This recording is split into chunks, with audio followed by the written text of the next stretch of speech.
मैं जब भी सुबह उठती हूँ और अपने हाथों को देखती हूँ, तो मुझे आज भी वो दिन याद आ जाता है जब इन्हीं हाथों ने अपना सामान उठाया था और मैं उस घर से निकल गई थी जहाँ मेरा दिल बसता था।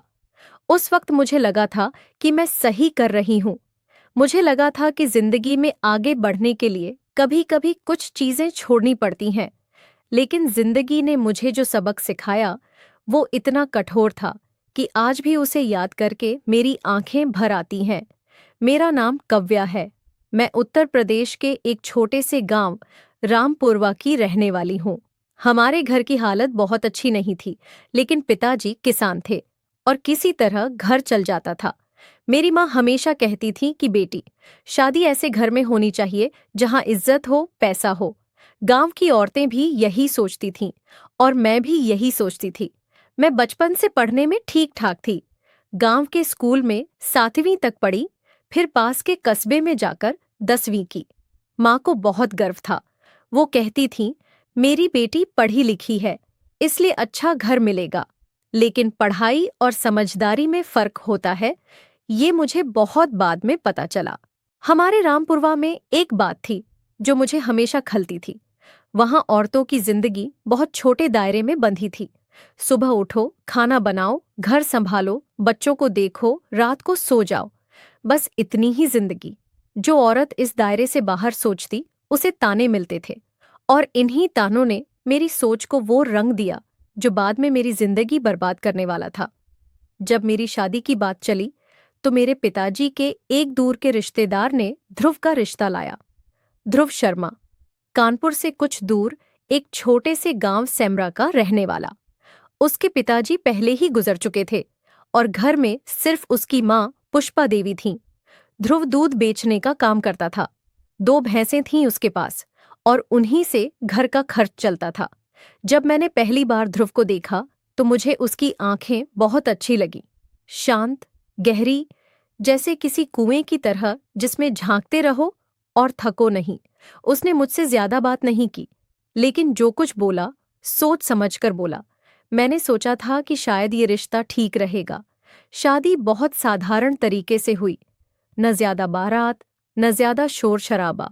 सेमरा गांव के लोग आए, कुछ गाने बजे और मैं ध्रुव के घर में आ गई। पुष्पा देवी ने मुझे गले लगाया और कहा, बहू आ गई घर में। उनके चेहरे पर खुशी थी, लेकिन मेरे मन में एक अजीब सी बेचैनी थी जिसे मैं उस वक्त समझ नहीं पाई थी। शुरुआत के कुछ महीने ठीक ठाक बीते। ध्रुव हर रोज सुबह 4 बजे उठता था। मैं कभी कभी नींद में आंखें खोलती थी और देखती थी कि वो भैंसों को चारा दे रहा है। ठंड में भी, बारिश में भी। उसके हाथ हमेशा ठंडे रहते थे सुबह के वक्त। जब वो वापस आकर चाय पीता था, तो मैं उसके हाथों को देखती थी और मन में कुछ हलचल होती थी। लेकिन मैंने उस हलचल को दबाना सीख लिया था, क्योंकि गांव की औरतें मुझे और भी बातें सुनाने लगी थीं। एक रात की बात है जो मुझे आज भी याद है। सर्दी का मौसम था, बाहर कोहरा था और अंदर ठंड। ध्रुव रात के 2 बजे उठ गया था क्योंकि भैंस बीमार थी। उसने रजाई को मुझ पर ठीक से ढका, धीरे से, ताकि मेरी नींद न टूटे, और फिर बाहर चला गया। मैं जागती रही। सुबह 4 बजे तक वो बाहर भैंस के पास बैठा रहा। जब अंदर आया तो उसके कपड़े ओस से भीगे थे। उसने चाय बनाई, एक कप मेरे लिए भी रखा और फिर दूध निकालने चला गया। उस दिन मैंने उसकी परवाह को महसूस किया था, लेकिन मैंने उसे नजरअंदाज कर दिया, क्योंकि तब मेरे दिमाग में बस एक ही सोच थी, ये इंसान दूध वाला है। ये मुझे वो जिंदगी नहीं दे सकता जो मैं चाहती हूँ। कितनी बड़ी गलती थी वो सोच। वो सब उस दिन से शुरू हुआ जब मैं कुएं पर पानी भरने गई थी। पड़ोस की कमला काकी वहां पहले से खड़ी थीं। उन्होंने मुझे देखा और हंसते हुए कहा, अरे कव्या बहू, तुम्हारे ध्रुव की आवाज आज भी सुनी सुबह सुबह। दूध ले लो, ताजा दूध। बेचारा कितनी मेहनत करता है, लेकिन इस मेहनत का कोई अंत भी है कि नहीं? दूध वाला ही रहेगा जिंदगी भर। उस दिन मैं घर आ गई और कुछ नहीं बोली, लेकिन कमला काकी के वो शब्द मेरे दिमाग में घर कर गए। दूध वाला, बस दूध वाला। मैंने उस दिन के बाद ध्रुव को जैसे नई नजरों से देखना शुरू किया। सुबह जब वो साइकिल पर बड़े बड़े डिब्बे बांधकर निकलता था और गांव के लोग उसे आवाज देते थे, अरे ध्रुव भैया, इधर भी आना आज। तो मुझे एक अजीब सी शर्म आने लगी। वो शर्म जो मुझे नहीं आनी चाहिए थी, लेकिन आती थी। फिर एक दिन मेरा भाई सौरभ शहर से आया। सौरभ लखनऊ में एक दफ्तर में छोटी सी नौकरी करता था, लेकिन उसे हमेशा लगता था कि वो बहुत बड़ा आदमी है। शहर की हवा लगी थी उसे। जब उसने देखा कि ध्रुव दूध बेचता है, तो उसके चेहरे पर एक हल्की सी मुस्कान आई, जो मुझे आज भी याद है। रात को खाना खाते वक्त सौरभ ने मुझसे धीरे से कहा, दीदी, तुमने ये क्या कर लिया? इतनी पढ़ी लिखी हो और यहाँ दूध वाले के घर में आ गई। मैंने कहा, भैया, ध्रुव अच्छे इंसान हैं।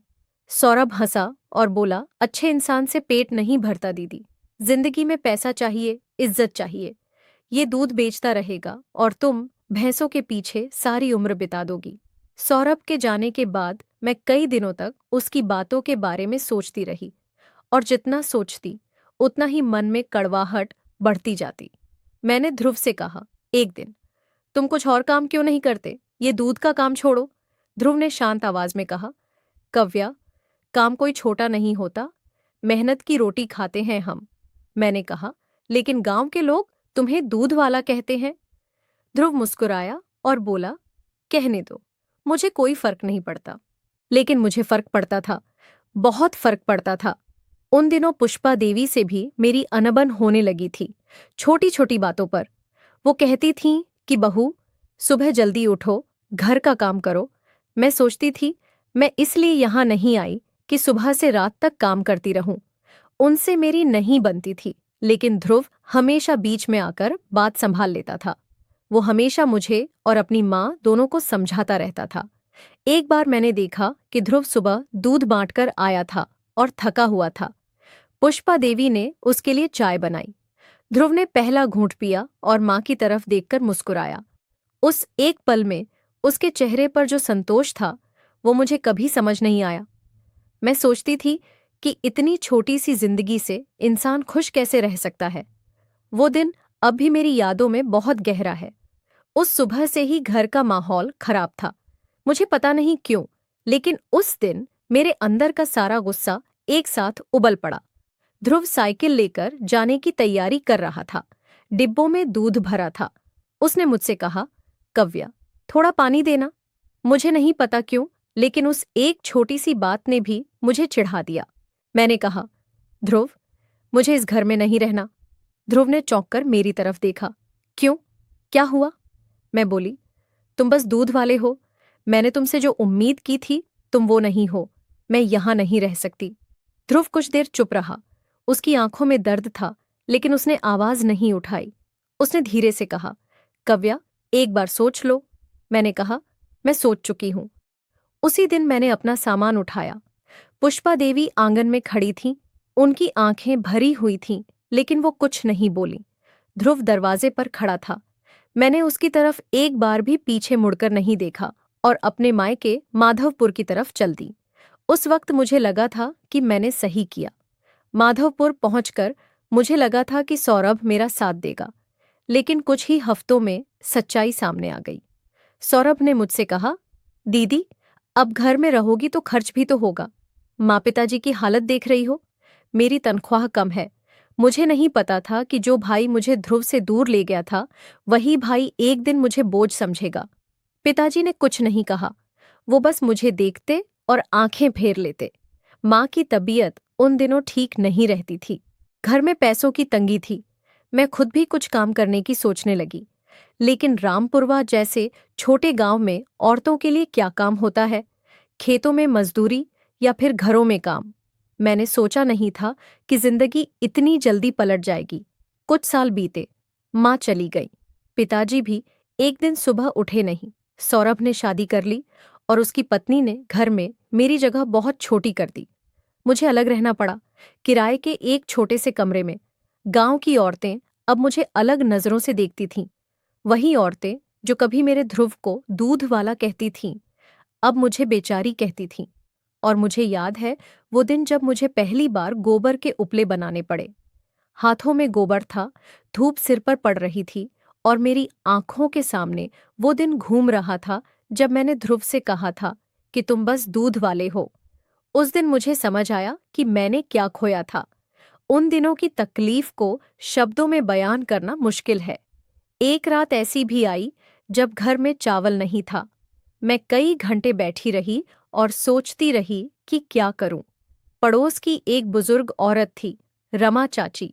उन्होंने एक दिन मेरी आंखों में देखा और धीरे से कहा, बेटी, गर्व छोड़कर जिंदगी नहीं जी जाती, गर्व से पेट नहीं भरता।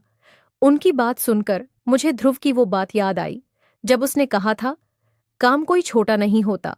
उस वक्त मुझे ध्रुव की बात में कोई गहराई नहीं लगी थी, लेकिन अब हर शब्द एक नश्तर की तरह चुभ रहा था। खेतों में मजदूरी के दिन सबसे कठिन थे। सुबह निकलो, दोपहर तक धूप में काम करो, शाम को वापस आओ, थकी हुई और टूटी हुई। उन दिनों में रात को सोते वक्त कभी कभी रोती थी, चुपचाप, बिना आवाज के, क्योंकि रोने की आवाज सुनने वाला कोई नहीं था। एक बार एक औरत ने मुझसे पूछा, तुम्हारे पति कहाँ हैं? मैंने कहा, नहीं है। उसने फिर पूछा, बच्चे? मैंने कहा, नहीं। वो चुप हो गई। उस चुप्पी में जो था वो किसी भी ताने से ज्यादा तकलीफदेह था।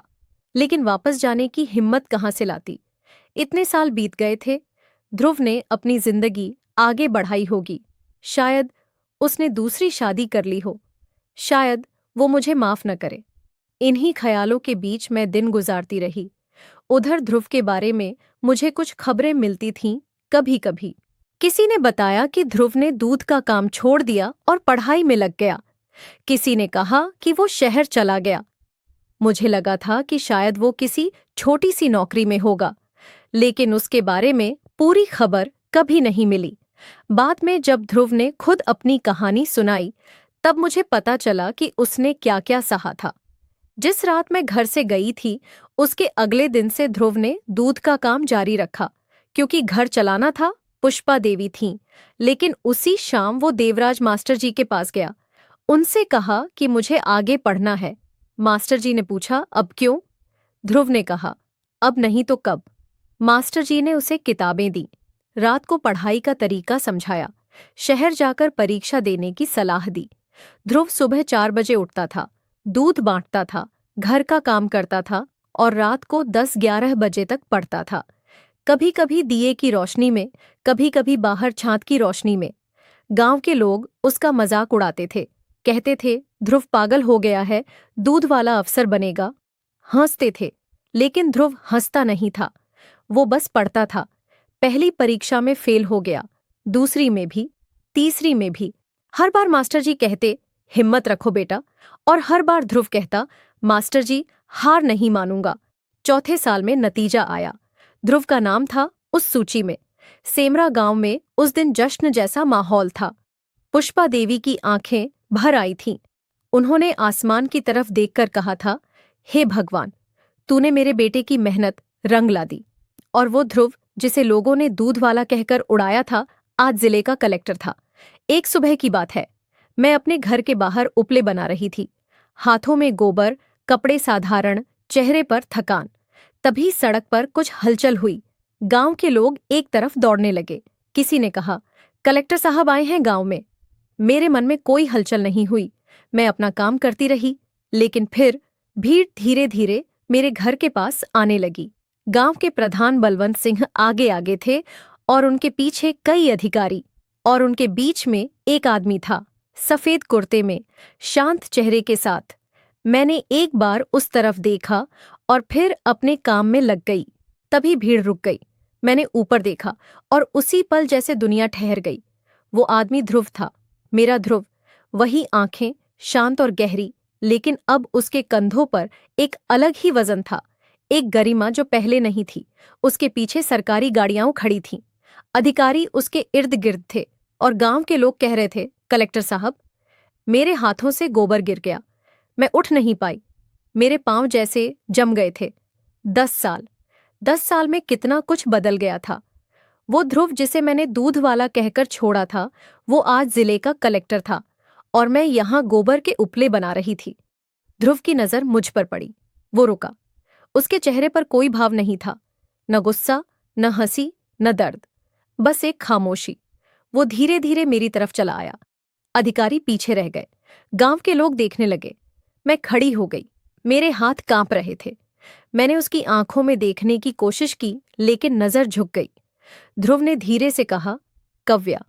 बस एक शब्द, लेकिन उस एक शब्द में 10 साल का दर्द था, 10 साल की मेहनत थी, 10 साल की चुप्पी थी। मेरी आंखें भर आईं। मैं कुछ बोलना चाहती थी, लेकिन शब्द नहीं निकले। जब इंसान सबसे जरूरी बात कहना चाहता है तो अक्सर गला रुंध जाता है। आखिरकार मैंने हाथ जोड़े और धीमी आवाज में कहा, ध्रुव। वो चुप रहा। मैंने कहा, मुझे पता है कि मैंने तुम्हारे साथ बहुत गलत किया। उस दिन जो कहा, जो किया, वो मेरी जिंदगी की सबसे बड़ी भूल थी। मैंने तुम्हें तुम्हारे काम से परखा था, तुम्हारे इंसान से नहीं, और इसकी सजा मुझे जिंदगी ने बहुत कठोरता से दी है। ध्रुव ने एक लंबी सांस ली। मैंने कहा, मैं हर रोज उस दिन को याद करके पछताती रही हूं। हर सुबह जब ये हाथ उठाती हूं तो सोचती हूं कि काश उस दिन मैंने वो गलती न की होती। काश मैंने तुम्हारी आंखों में देखा होता उस वक्त, तुम्हारी मेहनत को समझा होता। गांव के लोग सांस रोककर देख रहे थे। किसी को समझ नहीं आ रहा था कि आगे क्या होगा। ध्रुव ने कहा, कव्या, जिंदगी सबको सिखाती है, कभी नरमी से, कभी बहुत सख्ती से। उसकी आवाज में न गुस्सा था, न कड़वाहट, बस एक शांत गहराई थी जो मुझे और भी तोड़ रही थी। काश वो चिल्लाता, काश वो कहता कि तुमने मेरे साथ बहुत बुरा किया। उस गुस्से को मैं सह लेती, लेकिन ये शांति, ये गरिमा, ये मुझसे नहीं सही जा रही थी। मैंने कहा, अगर कभी माफी मिल सकती हो तो मैं मांगना चाहती हूं। ध्रुव ने पल भर के लिए मेरी तरफ देखा। उसके चेहरे पर एक ऐसा भाव था जिसे मैं आज तक शब्दों में नहीं बांध सकी। फिर उसने कहा, माफी देना या न देना ये मेरा काम है, लेकिन ये बताओ, आज तुम कैसे हो? कोई है तुम्हारे साथ? मैंने कहा, नहीं, कोई नहीं है। उसने एक पल सोचा और फिर अपने एक अधिकारी को बुलाया। धीरे से कुछ कहा। अधिकारी ने सिर हिलाया। फिर ध्रुव ने मेरी तरफ देखा और कहा, तुम्हारे रहने का इंतजाम हो जाएगा। कल से तुम्हें किसी चीज की जरूरत नहीं होगी। मैं बोली, ध्रुव, मैं तुम पर बोझ नहीं बनना चाहती। उसने कहा, जो इंसान एक बार हमारी जिंदगी का हिस्सा रहा हो वो कभी बोझ नहीं होता। ये इंसानियत है। उस दिन माधवपुर के लोगों ने एक ऐसा दृश्य देखा जो उन्होंने कभी नहीं सोचा था। वही ध्रुव जिसे कभी दूध वाला कहा जाता था, आज कलेक्टर बनकर उसी जगह खड़ा था जहां से उसे ठोकर मिली थी। और वो औरत जिसने उसे ठोकर मारी थी, आज उसके सामने हाथ जोड़े खड़ी थी। लेकिन ध्रुव ने बदला नहीं लिया। उसने इंसानियत दिखाई और मुझे उस दिन समझ आया कि असली बड़प्पन पद में नहीं होता, इंसानियत में होता है। वो रात मेरी जिंदगी की सबसे लंबी रात थी। मैं अपने उस छोटे से कमरे में बैठी थी और सोच रही थी। पिछले 10 साल एक एक करके मेरे सामने आ रहे थे। मैंने सोचा कि जब ध्रुव ने पहली बार मुझसे बात की थी तो उसकी आवाज में कितना सम्मान था। जब मैंने घर छोड़ा था तो उसने मुझे रोका नहीं था, लेकिन मैंने उसकी आंखों में जो देखा था वो आज भी मुझे रात को जगाता है। वो दर्द था, हाँ, लेकिन उससे भी बड़ी कोई चीज थी, एक ऐसा संकल्प जो मैं उस वक्त नहीं पहचान पाई थी। मैंने सोचा कि अगर उस दिन मैंने ध्रुव को नहीं छोड़ा होता तो क्या होता। अगर मैंने उसकी मेहनत को समझा होता, अगर मैंने कमला काकी की बातों पर ध्यान नहीं दिया होता, अगर सौरभ की बातें मेरे दिमाग में न घुसी होती। लेकिन इन सब अगर मगर का कोई फायदा नहीं था। जो हो गया वो हो गया। वक्त न पीछे जाता है न रुकता है। उस रात मैं बहुत देर तक छत को देखती रही। कमरे में एक छोटा सा दिया जल रहा था। उसकी लौ कांपती थी जब हवा आती थी। मुझे लगा कि मेरी जिंदगी भी ऐसी ही है, हवा के एक झोंके से कांप जाती है लेकिन बुझती नहीं। और शायद यही उम्मीद थी जो मुझे अब भी तक जिंदा रखे हुए थी। अगले कुछ दिनों में ध्रुव के आदेश पर मेरे रहने का इंतजाम हो गया। एक छोटा सा घर, जरूरत का सामान। मुझे किसी ने नहीं बताया कि ये ध्रुव की तरफ से है, लेकिन मैं जानती थी। एक हफ्ते बाद ध्रुव खुद आया। पुष्पा देवी भी साथ थीं। मैंने उन्हें देखा तो मेरे पांव जमीन से चिपक गए। पुष्पा देवी वो औरत थीं जिनकी बहू होने का मुझे मौका मिला था और मैंने उसे ठुकरा दिया था। मैं उनके पांव छूने के लिए झुकी। उन्होंने मुझे रोका नहीं, उन्होंने मेरा हाथ थाम लिया। उनकी आंखों में आंसू थे। उन्होंने कहा, बहू, जिंदगी ने तुम्हें भी बहुत कुछ सिखाया। माफ किया, बस इतना, माफ किया। 2 शब्द, लेकिन उन 2 शब्दों का बोझ मैं अपनी सांस में महसूस कर रही थी। ध्रुव ने कहा, कव्या, जो बीत गया वो बीत गया, आगे की सोचो। तुम्हें कोई काम करना हो, कोई जरूरत हो, बताना। मैंने कहा, ध्रुव, तुम इतने अच्छे क्यों हो? मेरे साथ ऐसा व्यवहार करने का हक तुम्हें नहीं है। मैंने तुम्हारे साथ जो किया, उसके बाद तुम्हें मुझसे दूर ही रहना चाहिए था। ध्रुव ने कहा, कव्या, दूसरों के दर्द को देखकर खुश होना मुझे नहीं आता, और जो हुआ उसमें सिर्फ तुम्हारी गलती नहीं थी। उस वक्त की परिस्थितियां भी थीं, समाज भी था। जो सोच तुम्हारे मन में भरी गई थी, वो भी जिम्मेदार थी। मैं चुप रही। ध्रुव ने कहा, लेकिन एक बात हमेशा याद रखना, जब तुम अगली बार किसी को उसके काम से परखने बैठो तो रुकना, उसकी आंखों में देखना, उसके इरादे देखना। काम इंसान को छोटा नहीं बनाता, सोच बनाती है। वो बातें मेरे दिल में उतर गईं। उस दिन मैंने जाना कि ध्रुव दूध बेचता था, लेकिन उसकी सोच हमेशा कलेक्टर की थी, और मैं पढ़ी लिखी होकर भी उस सोच तक नहीं पहुंच पाई थी जो उस दूध वाले के पास थी। कुछ महीनों बाद ध्रुव ने गांव में एक कार्यक्रम रखा।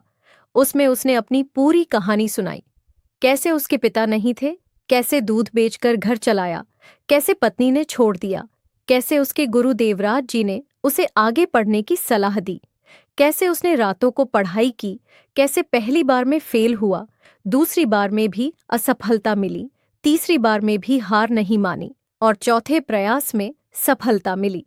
उस कार्यक्रम में मैं भी थी, एक कोने में बैठी, सिर झुकाए। जब ध्रुव ने अपनी कहानी सुनाई और कहा कि जो लोग उन्हें तोड़ना चाहते थे, उन्हीं ने उन्हें मजबूत बनाया, तो मेरी आंखों से आंसू रुके नहीं। गांव के लोग उसे देख रहे थे। वही लोग जो उसे दूध वाला कहते थे, आज उसे कलेक्टर साहब कहकर बुला रहे थे। और मुझे समझ आया कि इंसान की पहचान उसकी परिस्थिति से नहीं, उसके हौसले से होती है। देवराज मास्टर जी भी उस कार्यक्रम में थे। बूढ़े हो गए थे, लेकिन आंखों में चमक वही थी। उन्होंने ध्रुव के सिर पर हाथ रखा और कहा, बेटा, मैं जानता था कि तुम एक दिन यहां तक पहुंचोगे। मैंने उस दिन देवराज मास्टर जी से माफी मांगी, क्योंकि मैंने न सिर्फ ध्रुव को तोड़ने की कोशिश की थी, बल्कि उस इंसान को भी जो उस बच्चे की काबिलियत पर यकीन करता था। मास्टर जी ने कहा, बेटी, माफी मांगनी है तो खुद से मांगो। जो तुमने खुद के साथ किया वो सबसे बड़ी गलती थी। उस दिन के बाद मैंने अपने आप से एक वादा किया, अब मैं किसी को उसके काम से नहीं, उसके किरदार से पहचानूंगी। अब मैं किसी की मेहनत का मजाक नहीं उड़ाऊंगी। अब मैं उन औरतों की बातों में नहीं आऊंगी जो दूसरों की खुशियां देखकर जलती हैं। धीरे धीरे समय बीतता गया। ध्रुव ने अपने काम से जिले में एक अलग पहचान बनाई। ईमानदार, कड़क, लेकिन इंसाफ पसंद। गांव के लोग उसे प्यार से याद करते थे, और मैं अपनी जिंदगी को नए सिरे से बना रही थी। एक दिन ध्रुव ने पुष्पा देवी के साथ मिलकर मुझसे पूछा कि क्या मैं वापस आना चाहती हूँ, न सिर्फ घर में, बल्कि उस रिश्ते में जिसे मैंने खुद अपने हाथों से तोड़ा था। मैंने कहा, ध्रुव, मैं इसकी हकदार नहीं हूं। उसने कहा, हकदारी तय करने का काम मेरा है, और मैं तय करता हूं कि तुम हकदार हो। इसीलिए नहीं कि मुझे तुम्हारी जरूरत है, बल्कि इसलिए कि दूसरा मौका देना इंसानियत है। उस दिन मैंने जाना कि असली ताकत क्या होती है। ताकत बदला लेने में नहीं होती, ताकत माफ करने में होती है। ताकत उस इंसान को उठाने में होती है जिसने तुम्हें गिराया था। और उस दिन के बाद से जो जिंदगी शुरू हुई वो पहले से बहुत अलग थी।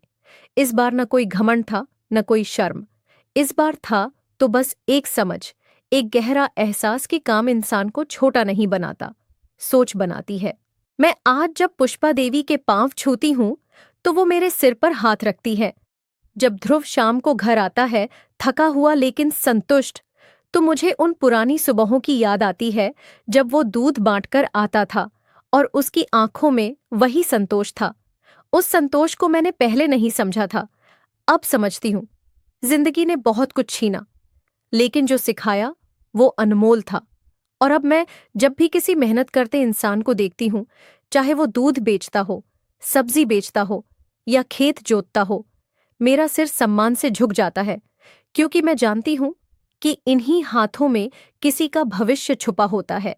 इन्हीं हाथों से कोई एक दिन जिले का कलेक्टर बन जाता है। और मैं ये भी जानती हूँ कि अगर मैंने उस वक्त धैर्य रखा होता, अगर मैंने ध्रुव की आंखों में देखा होता, तो शायद मुझे इतने दर्दनाक रास्ते से ये सबक नहीं सीखना पड़ता। लेकिन जिंदगी ने जो रास्ता चुना, उसमें भी एक हिकमत थी। शायद इसीलिए आज मैं ये कहानी सुना पा रही हूँ। शायद इसीलिए आज मेरी आवाज में वो दर्द है जो किसी और की जिंदगी बदल सके।